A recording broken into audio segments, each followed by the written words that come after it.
มาปลูก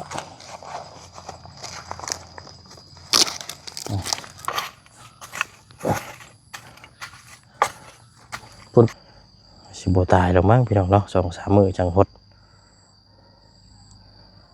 ผักบุ้งงามอันนี้ต่อมานี่แม่น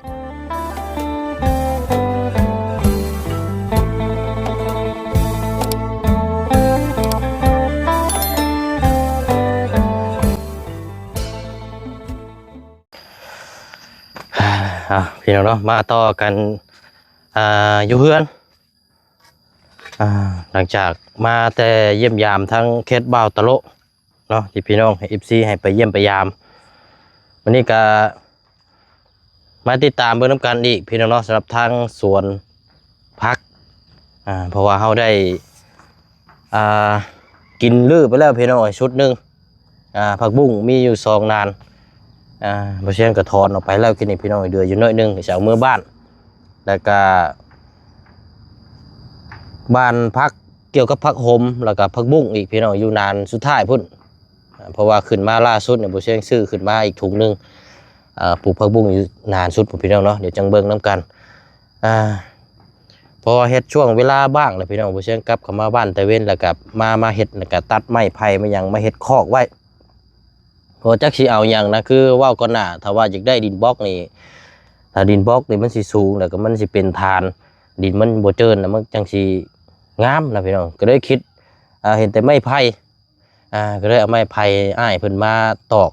เฮ็ดเป็นคอกเป็นล็อกไว้แบบนี้พี่น้องเนาะแต่ว่าช่วงที่เฮาเฮ็ดนั่นบ่ได้ถ่ายคลิปพี่น้องเนาะมันจักแนวใดพี่น้องวันเวลาหั่นแหละเนาะก็ได้มารอเบิ่งความสำเร็จบัดตอนขั้นตอนที่เฮ็ดนี่แหละพี่น้องเนาะเดืออยู่2 นานเนาะนานตัวนั้นแต่ว่ามันหยามันอยากลายพี่น้องพักมันแก่แล้วตัวนั้นนะอันนี้ก็เดือนนานสุดท้ายตัวนี้ก็จักสิลงอย่างแรกนี่ก็ขุดก่อนพี่น้องสิเฮ็ดให้มันเป็นสวนตลอดเลยแหละพี่น้องสิบ่ปะคันว่าเฮาอยู่ตลอดอยู่นี่เนี่ยสิให้มีขอบปลูกของพังให้กินตลอดอยู่นี่บ่ให้ขาดหรอกของพวกพักพวกอย่างของที่เอาใส่สมืออยู่แล้วนะพี่น้องขี่แบ่ขี่งัวขี่แกบมีอยู่3 อย่างนี่ใส่แต่ไหนมาเห็ดตอนแรงพี่น้องส่วนหลายผมจะเห็ดตอนเช้าก็ตื่นมากกับเห็ดแบบบ่ค่อยนี่ปานใดแต่ว่าเห็ดตามกำลังเพราะว่าป่วยแน่ช่วงนี้ก็หากระเช้าดิเจ็บโนดแน่แน่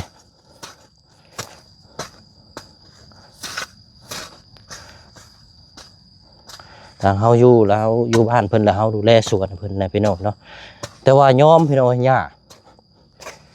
โอ้หญ้านี่ขึ้นอีกเลยให้อาเจือมาตัดบางหัน6 จะคืออีกเลยเ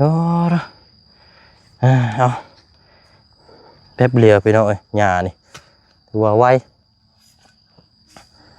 จกนี่ก็ของน้องสอดยังบ่ทันได้มื้อคืนน้องเพิ่นอยู่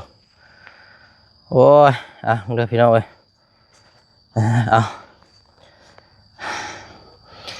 ทักทายสบายดีและสวัสดีพ่อแม่พี่น้องเบิดสุขุสุขคนเลยพี่น้องเด้อเนาะพบเจอกันอีกคือเก่าพี่น้องเนาะอยู่ที่สวนพักมื้อนี้ครับพี่น้องก็สิได้ก้นพักเมื่อบ้านน้ำเล่นแล้วพี่น้องแต่ว่าพักอีตู้พี่น้องงามลายล่าสุดนี่ก็เมื่อบ้านน้ำเล่นแล้วก็เอาลกไปให้ทั้งกระเจ้าไปปลูกน้ำแร่อันนี้ก็สิจังน้อยก็สิลกเอาไปให้ทั้งเราไปปลูกน้ำเอาไปปลูกเอาไปขยายนี่ไม่ใช่กระปลูกแค่แต้มพิมพ์นี่พี่น้องติ่มอยู่ป้า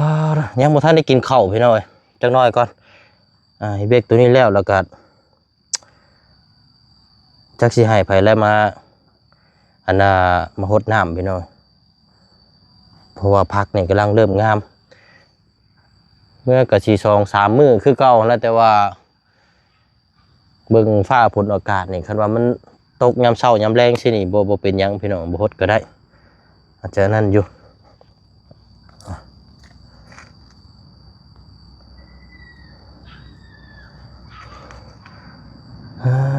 ของปลูกของพังอันกกยังก็กกผักคะเอามาแต่บ้านน้องแค่ก็ป่งแล้วพี่น้องอยู่เจเริ่มออกบ่เลย หมักพริกมะเขือมาแต่บ้านน้องไม้ก็เริ่มปงแล้วก็เป็นหมากเลยมันใกล้หม้อเฮาอยู่นะพี่น้อยใกล้ทานหม้อเฮาอยู่น้ำมันได้กระหดนี่นะถือว่าโอ้สุดๆแล้วพี่น้อยสำหรับเวียกตัวนี้นี่ถ้าผู้ใดว่าคิดว่ามันลำบากนี่ก็โอ้เช่ารถพี่น้อยเนาะถ้าคิดแบบสั้นนะสบายเอาเวลาว่างที่เฮาเฮ็ดแล้วเฮามาคอยเฮ็ดปรับปรุงมันก็นี่เลยพี่น้อยได้แล้วคันว่าได้ดินบล็อกนี่ยังสิคักได้นี่พี่น้อยดินบล็อกกอสูงๆประมาณนี้มันจะเป็นฐานแล้วเฮาปลูกสบายเลยบัดนี้ของปลูกของพังมันก็สิอยู่ในนี้อันนี้ดินมันเจินเช่นก็ได้เอาอันนี้มาใส่ดูดอีกเลยนี่ก็โอ้ในไม้สีแปดหรือไม้แป้นนี่ก็ยังคักได้พี่น้องไม้แป้นมาใส่นี่โอ้เราจะกวดอันนี้ก่อนกวดสางๆไว้ก่อน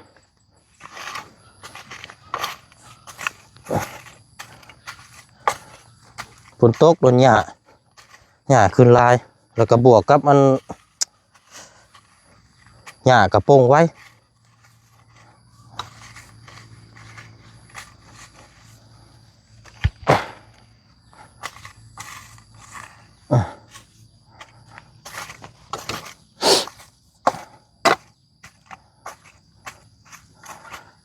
เห็ดมือเล็กมือหน่อยพี่น้องอันนี้นะเอาเห็ดซูมือแล้วบ่เห็นว่ามือเห็ดมือบ่เห็ดเลยพี่น้องเห็ดซูมือแต่ว่าเห็ดบ่เรื่อยเห็ดบ่นานขอเห็ดไป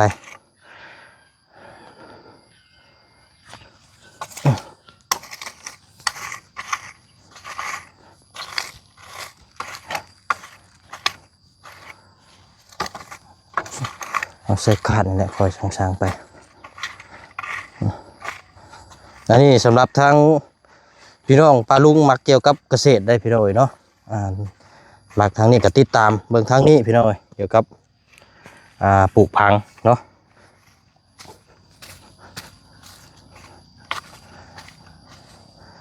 ไปมีความรู้ทางร้านนี่ก็แนะนำนี่เด้อพี่น้องเด้อเนาะเพื่อขยับขยายปลูกทางล่างพุ่นบ่เชียงปลูกผักบุ้งพี่น้อย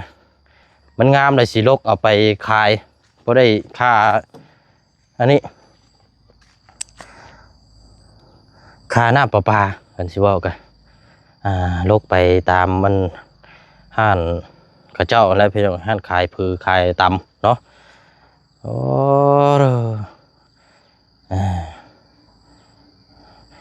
เปิดภาพมานี่แหละพี่น้อยมันมีสิบโบเฮ็ดอันนี้ปันใดสิบโบตายหรอกมั้งพี่น้องเนาะ2-3 มื้อจังหดผักบุ้งงามอันนี้ต่อมานี่เป็นผักโขมกระเจ้าอันมักอัน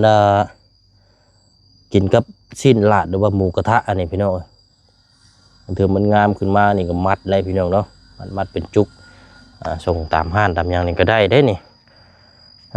เฮ็ดตามหาประสบการณ์พี่น้องเนาะถ้าว่ามันงามแท้ก็ส่งให้กระเจ้าตามห้านนั้นเพื่อค่าใช้จ่ายค่าน้ำเนาะค่าน้ำประปานี่แหละพี่น้องเพราะยังบ่ทันได้เก็บอยู่เดือนนี้กันตั้งแต่มาอยู่นี่คือเก่าเนาะมีอยู่1 2 4 5 6 7นานแต่ว่าเขาปลูกไว้แล้วนี่2 3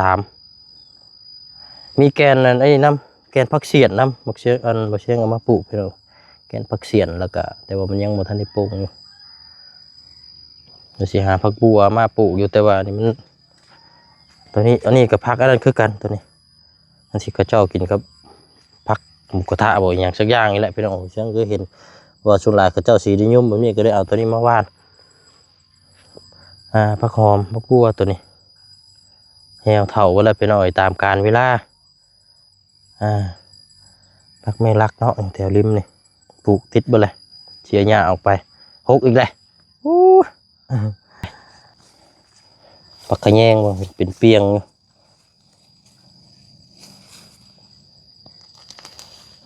เสียวนี่ต่อหิมนี่แหละมันดึงสายยางไปแล้วมันอันนี้ดึงตัวหิมมันออกไป ก็เจ้าไปปลูก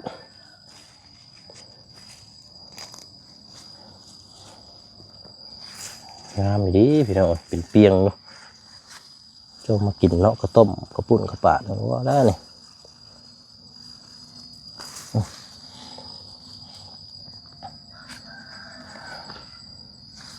มันสุดที่เป็นหลอกเลย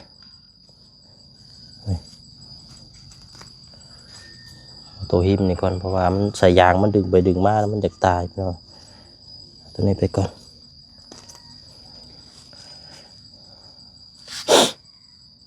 ปึ๊บโอเคละนี่ก็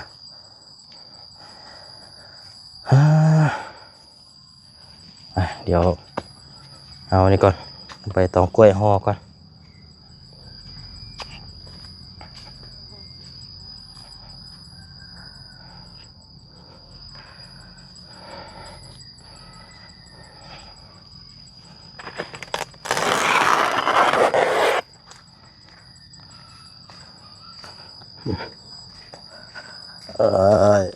ฝนตกพี่น้อยเปียกเขาแล้วก็สิประมาณช่วงเที่ยงช่วงนี้ก็สิเดินทางแล้วพี่น้อย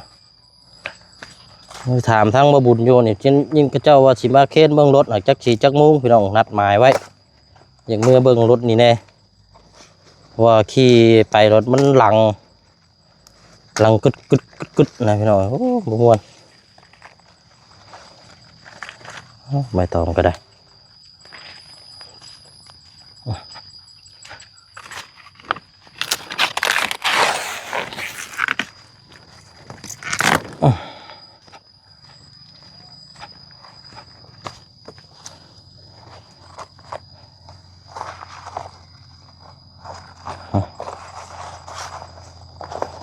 มาปลูก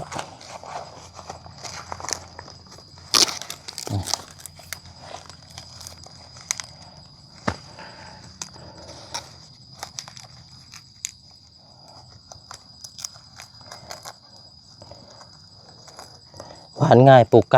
ง่ายที่สุดเลยอันนี้พี่น้องอันนี้ปลูกง่ายแห้งอีหล่อนี่ผักก็ดีนี่ผักแมงลักโดผักอีตูนี่เอาไว้นี่ก่อนและเดินทางจังสีเอาขึ้นรถเอาไปฝากทางแล้วหันเราจะว่าอยากได้ผักอีตู้ก็ได้ว่าสิเอาไปฝากแล้วก็ได้มือปลูกไปหน่อยมันลายหมดเลยเอาเดี๋ยวย่างเลาะเบิ้งรอบๆสวนก่อนไม่ได้เลาะเบิ้งนานเลยพี่น้อย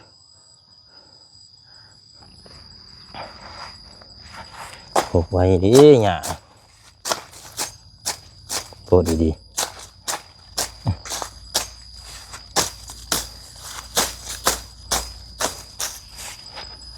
แป๊บเดียวว่ากระตัดกินนี่พี่น้อยหญ้าคาเลยนะก็มันสีหกอันนี้เนี่ยแป๊บเดียว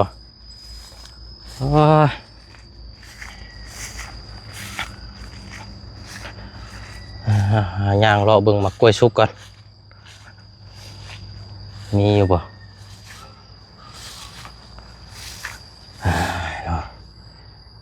อันนี้การเดินทางพระราชิมากับ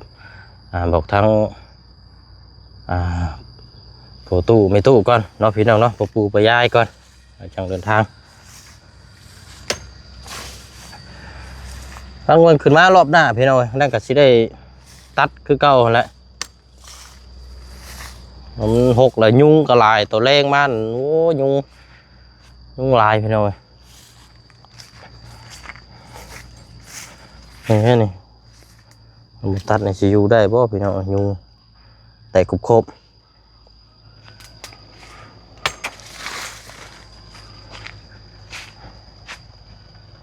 หัวปี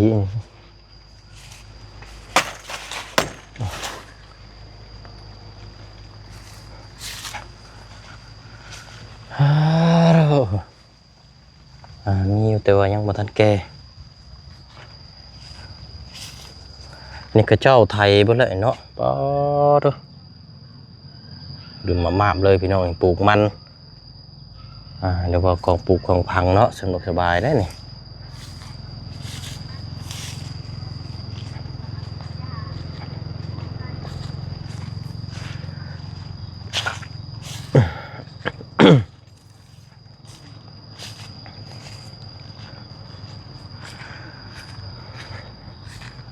กจือคือเลยพี่น้อยผ่านกลับขึ้นมาสู่โหมดเก่าโอ้ยเนาะว่าแล้วตัดรอบเดียวนึงครับไปมาอยู่นี่ได้เดือน2 เดือนปลายเลย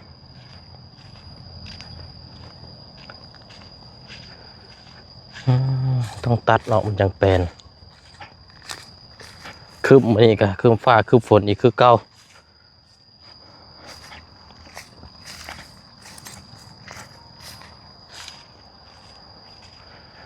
หัวมันเข่ามามองนั่นนะพี่น้อยเดี๋ยวพอปิดแล้ว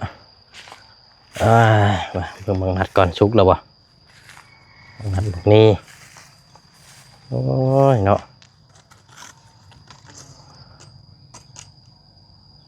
มี3-4 หมากมาทันชุก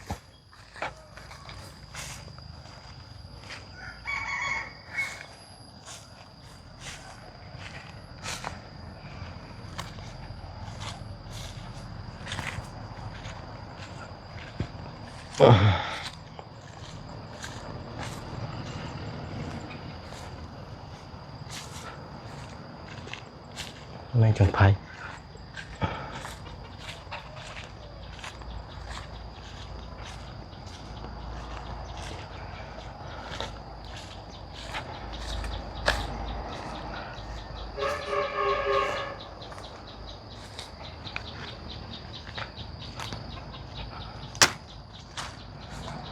อันนี้หน่อไม้บงอันนี้หน่อไม้บงบานป่ะกูบ่เห็นออกเนาะออกเนาะออกยังดินมันยังแห้ง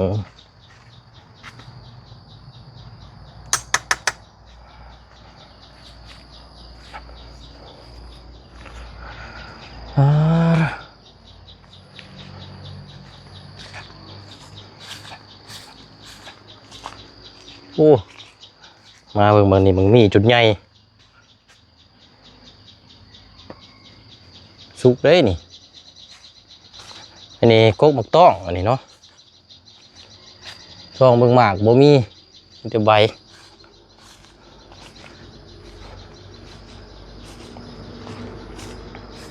บ่มีหมาก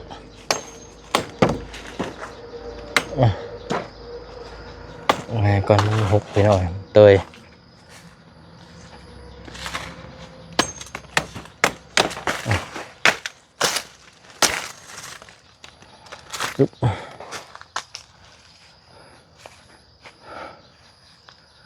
โอ้ยหัวปีเนาะ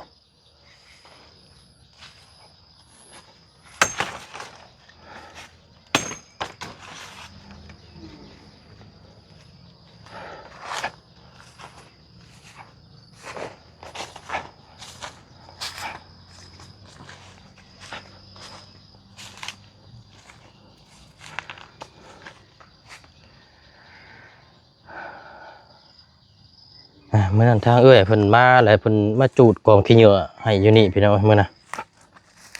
เพิ่นมาดูแลซอยกันมันแปลนเลย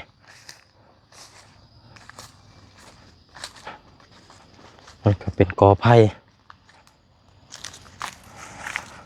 ไม่จังไผ่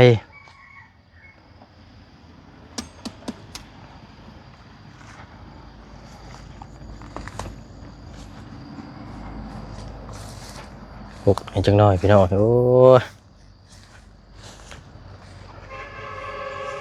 เราจุดโ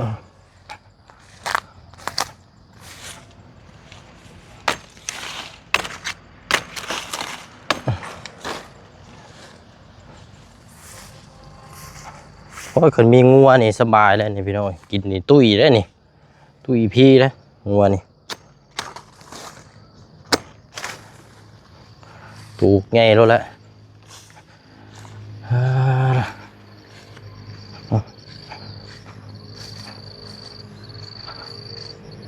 มึงหญ้าเป็นเปียงอยู่หอนงัวได้พี่น้องเนาะอันนี้ใบผู้นี่เนาะผู้ของพระเจ้า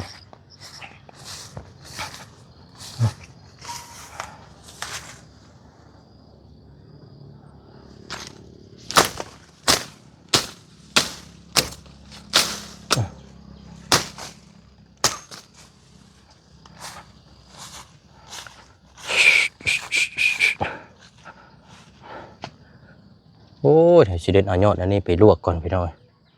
เสพไปนี่เนาะเอาละเป็นไงพี่น้องเนาะก็สิได้หากินข้าวกินน้ำก่อนบัดนี้พี่น้อยก็ประมาณช่วงเที่ยงอาจจะได้เดินทางเสียงก็ยังบ่เศร้ากับบ่แม่นเศร้าพี่น้องยังไออยู่โอ้ยเนาะพอแล้วพี่น้อยขึ้นมารอบหน้าพอแล้วจังว่าจังคุยน้ำกันเนาะหญ้านี่หกพี่น้อยคือเก่าแหละยุงก็ลายกับเก้ก็ลายแตกสวดอยู่เป็นร้อยโตกับเก้กับพี่น้องเนาะนอนก็จนว่ากัดหัวหางขึ้นมารอบหน้าคนสิหาแนวข้องแล้วก็สิหาแนวจับเราไปปล่อยหมกไม้ก่อนพี่น้องบ่ได้แล้วมันหลายโพดพี่น้องเนาะอันตรายเอาอะไรพี่น้องเนาะมื้อนี้ก็อัปเดตก่อนจะเดินทางเนาะให้พี่ให้น้องเฮาได้รับได้ชมน้ำกันเนาะสำหรับทางเกี่ยวกับของปลูกของพังของปลูกของพังได้อยู่นึกกินนี่แหละพี่น้องเนาะยังมาติดตามเบิ่งน้ำกันอีกต่อไปลาก่อนเลยพี่น้องเด้อเนาะมือบ้านมือซองก่อนเราพี่น้องเนาะเมื่อยามครอบครัวก่อนจังว่าจังคุยน้ำกันเนาะบ๊ายบายเด้อพี่น้องเด้อเนาะเดินทางรอเมื่อเรื่อยๆเนาะพี่น้องเนาะถ้าว่าท่านก็ว่าอยากเข้าไปพุ่นอยู่พี่น้อยเยี่ยมยามทั้งสาวลำเพ็ญแม่เลี้ยงเดียวอยู่เนาะอยู่บ้านนาโพคำอยู่เชตะม่วงคนละพี่น้อยเบิ่งก่อนเนาะถ้าเบิ่งวันเวลาก่อนพี่น้อยถ้าว่าบ่ทันลงขาลงไปนี่ก็เป็นขาขึ้นมาจังเวะเยี่ยมยามเราสพี่น้องเนาะทางสาวลำเพ็ญบ่ได้เข้าไปหาเติงเลยเนาะบ๊ายบายแล้วพี่น้องเด้อเนาะหากินข้าวกินน้ำก่อนบัดนี้พี่น้องเนาะสวัสดีเบิดสุขุสุคนเนาะหาเก็บเมียนเครื่องของเล็กๆน้อยๆก่อนเนาะก็จังเดินทาง